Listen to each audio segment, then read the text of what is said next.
We're now moving to section 8 of our typed outline on exploration.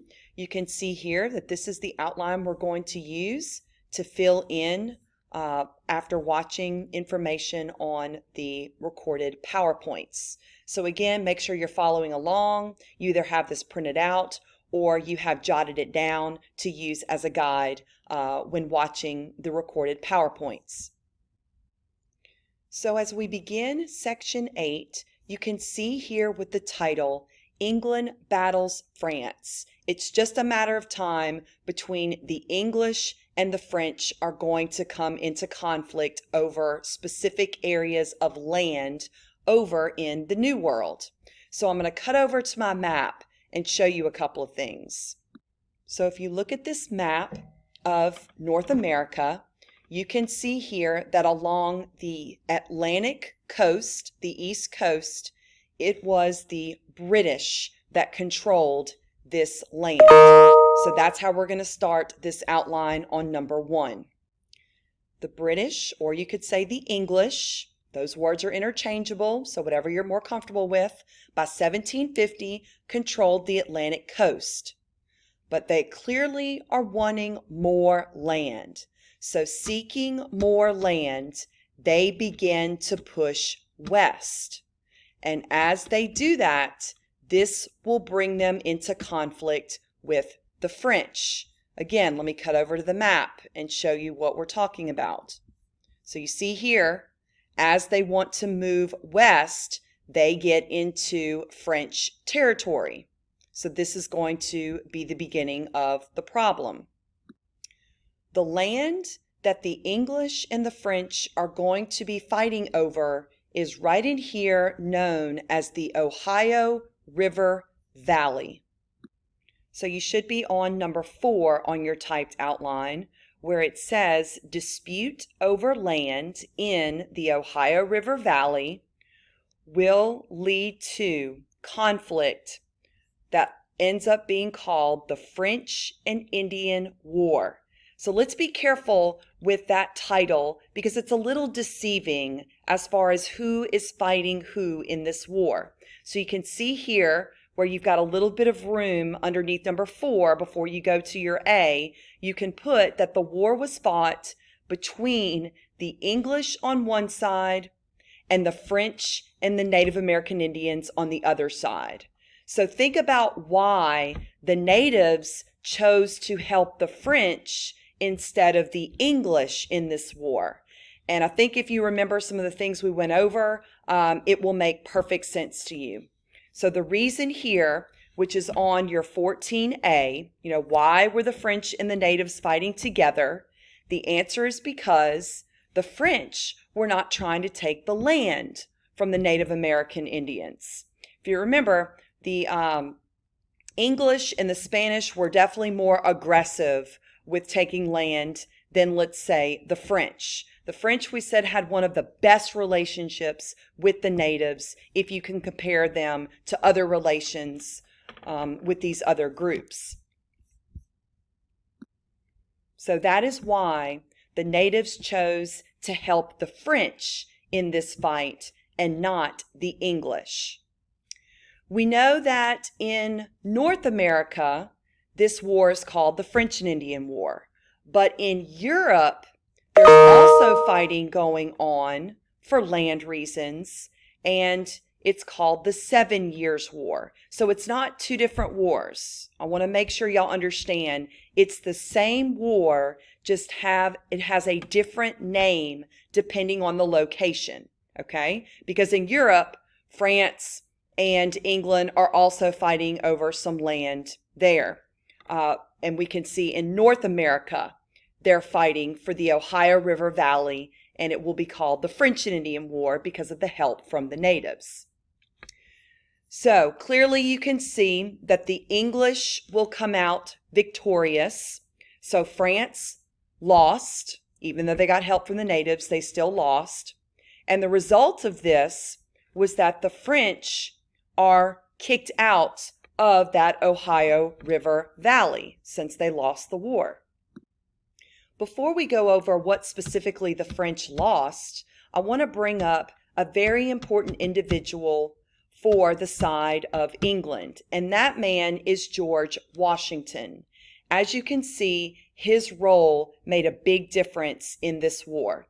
He was an officer in the English army whose leadership skills helped the English defeat the French and the Native American Indians.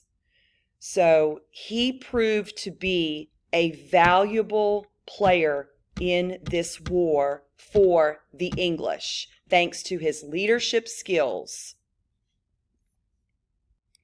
We all know from studying early American history that this is just the beginning of George Washington's leadership here in America. So in a matter of time, we all know that he will become the first president. So just wanted you to know the early stages of George Washington as far as leadership goes was in the French and Indian War, simply as an army officer. We clearly have an English victory in the French and Indian War, so we need to take a look at what the French actually lost.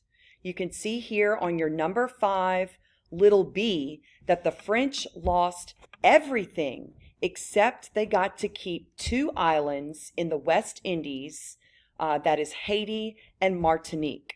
So they were able to keep those, again, for their sugar business. But everything else they're going to lose. And I'll show you the map here in a moment so you can see how extensive this was. So what does that mean for the English? They now control the eastern half of North America. So specifically, that is land from the Atlantic coast to the Mississippi River. And again, you're putting that on your little b. So I'm going to cut over to my map so I can show you briefly where all of this is that we are going over. And then I will cut back to this slide so you can finish getting the information.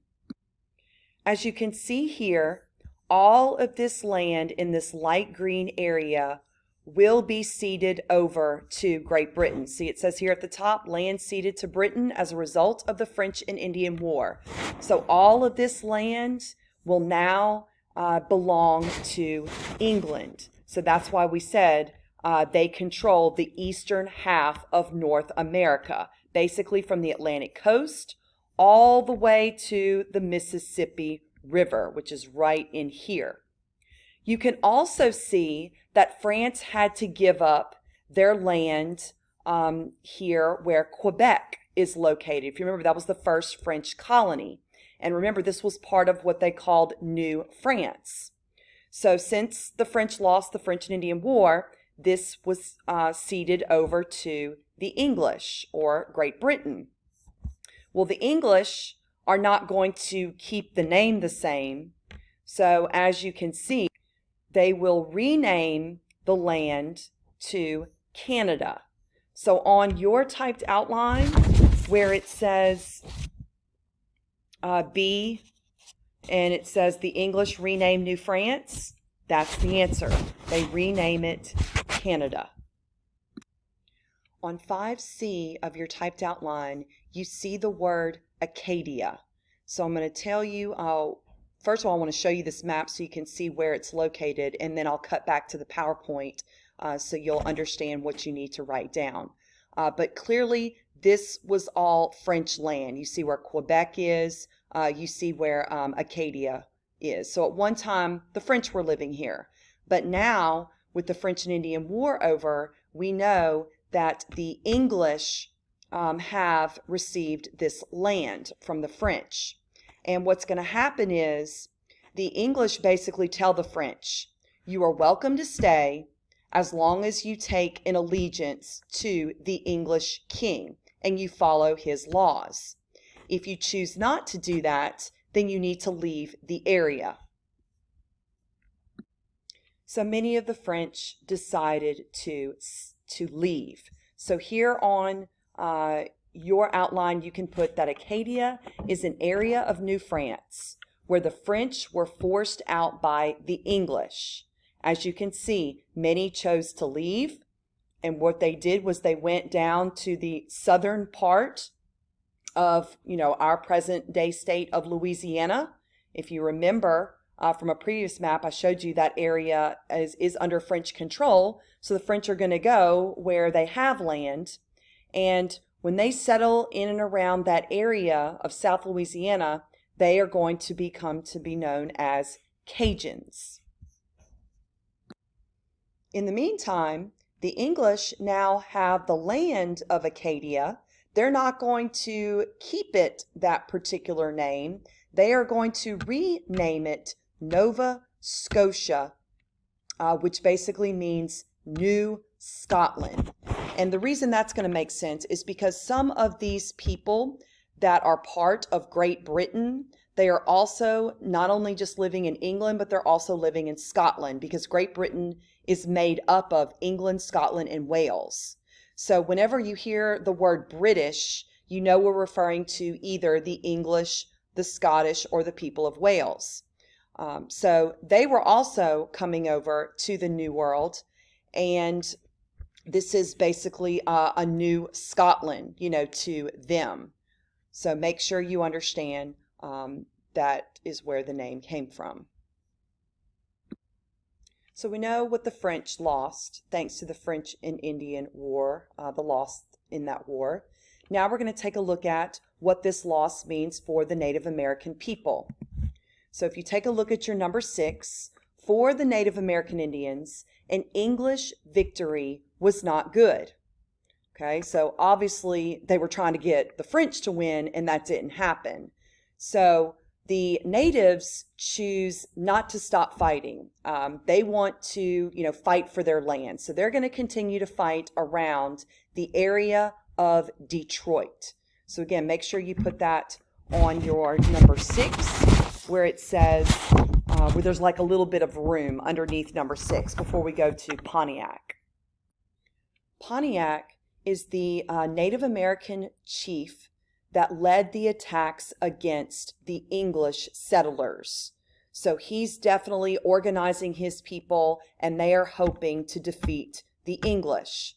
But as you can see, the English are going to have a major advantage. They are going to use what we would consider biological warfare. They don't know what that is at the time, but that would be like modern day terms for what was going on. So what the English did was they knew that the natives had not been exposed to the disease of smallpox. So they have basically no immunity built into this. So the English devised this plan where they met with Native American leaders and they called a truce. Basically, they want to stop fighting for the time. And in that truce, the English gave the Native American leaders, as a sign of peace, all of these blankets that would help keep their families warm. Well, little did the natives know that these blankets were infected with smallpox. So it was just a matter of time before the Native American population in this area of where the Ohio River Valley is was basically wiped out. So you can see that the English were definitely playing dirty with the natives and got the upper hand. So that is the end of the information for our Roman numeral 8. And I'm going to go ahead and stop this video to prepare for the next one.